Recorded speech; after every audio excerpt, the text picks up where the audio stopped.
Hello, future freedivers, and thank you for downloading this episode of the Total Beginner Freedive Podcast, brought to you by Octopus Freediving.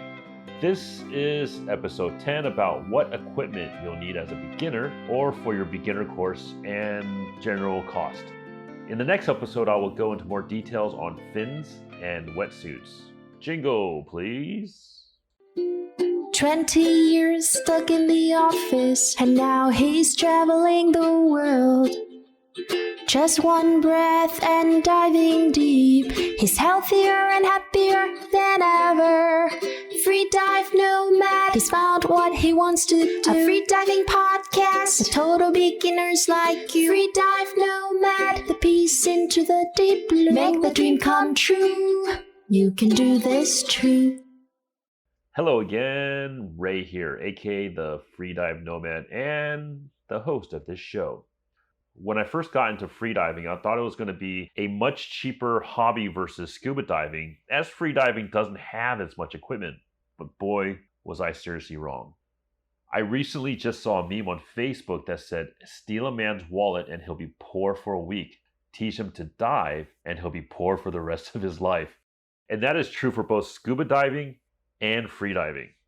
Don't get me wrong though, freediving can be as cheap as you like just a price of a mask if you are diving in warm waters, but it can also get really, really expensive.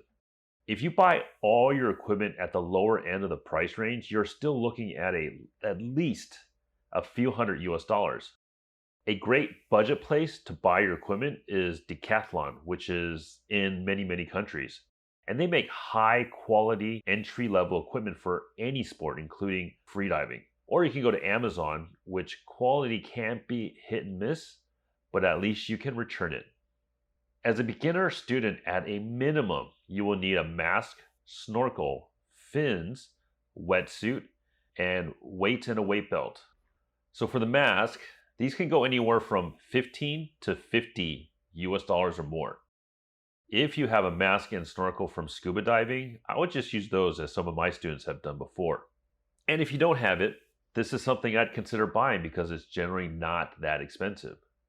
Freedive masks are lower volume than scuba diving masks, as you need to release some of the air into your mask from your lungs to prevent the mask from squeezing onto your face too hard from the increasing hydrostatic pressure.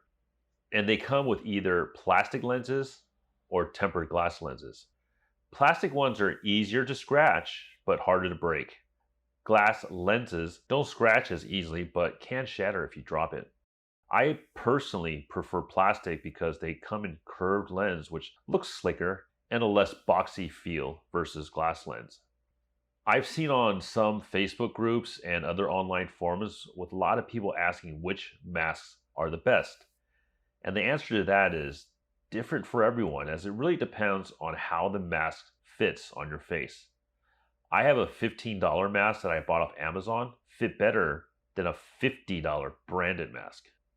To see if a mask will fit you properly, pull the straps over the front of the mask, look towards the sky, and place the mask over your eyes. Then you want to feel if there's any space between the edge of the silicone skirt of the mask and your face. If there is, that mask is not right for you. And try another one. Do not suck in through your nose, as most people are taught to do. If you need more of a visual on this, check out my instructor trainer's video on YouTube, link in the show notes.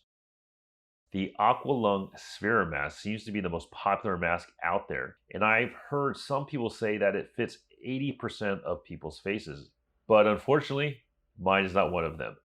Personally, I have found the Molchanov's Core freediving mask fits my flat and wide face perfectly. Snorkel. Again, you can use your scuba one for this, but if you have to go out and buy it, get the most basic, uncomplicated J-shaped snorkel. You don't want that fancy stuff on there like Splash Guard, which can cause you to breathe more carbon dioxide, or the purge valve, as those leak and break easily, and you can have it flapping on your face when you're ascending from your dive. Snorkels go for about $15 to $30, which is kind of expensive for a simple piece of equipment. Fins. The beautiful long fins are the hallmark of freediving and one of the more costlier pieces of equipment in freediving. An entry level pair of fins are about $100, which are just plastic. If you can pay for a little bit more, I'd go for fiberglass, which probably has the best price to performance ratio, but there are plenty of advanced divers taking plastic fins deep. On the top end, you have carbon fins, which can set you back $500 or more, which you honestly don't need. If you buy carbon or fiberglass fins, you have a choice of stiffness of the blades, either soft, medium, or stiff. You want to opt for the soft stiffness, as it's all you'll really need if you have good technique, and it'll save your legs. If you have closed pocket short fins from scuba diving or you're snorkeling, then you can use those for a beginner freedive course. I've had students use these before. Do not use the ones with the adjustable straps, as you don't have much power transferred into your fins, as they're not designed for free dive kicking. Tune in to the next episode where I will talk about the best fin option I feel for beginner freedivers. Wetsuit. As I've said in a previous episode, this is the one piece of equipment that I advise my students to consider buying, as everyone pees in their wetsuit, and it can be kind of gross no matter how well it's cleaned. Some locations you may not even need a wetsuit if the water is warm enough, but I'd cover up with a rash guard at least, as you never know when jellyfish are out to get you.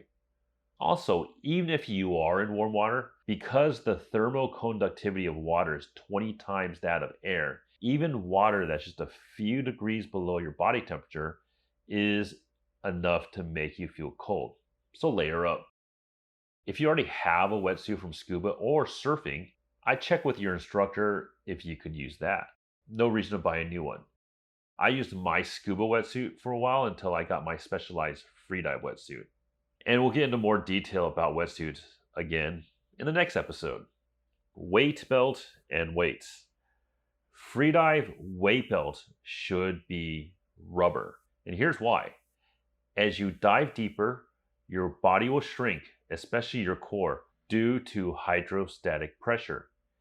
If you use a regular scuba nylon belt, then as you shrink, your weight belt will loosen up and fall down to your armpits.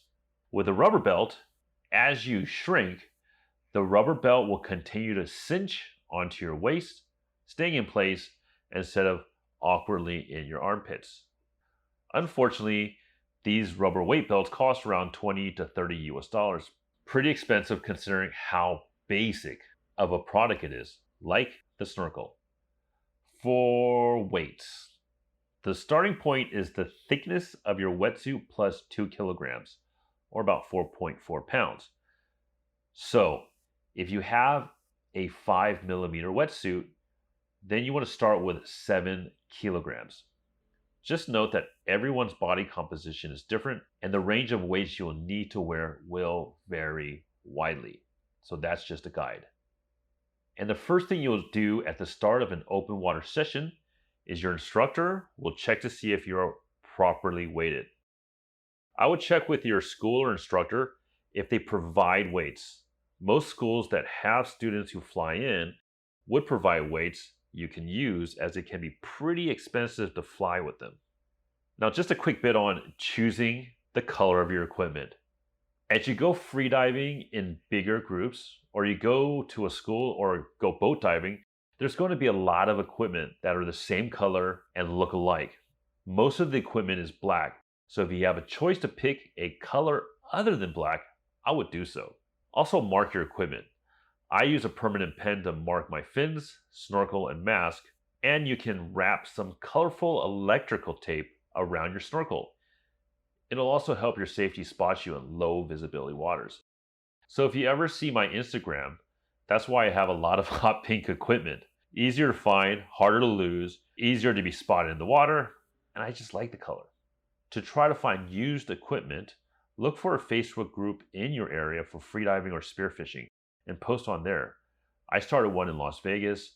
I've seen groups for Southern California, here in Taiwan, Bali, Austin, Texas, etc., etc. And check to see if there's a scuba or spearfishing shop near you that rents freediving equipment.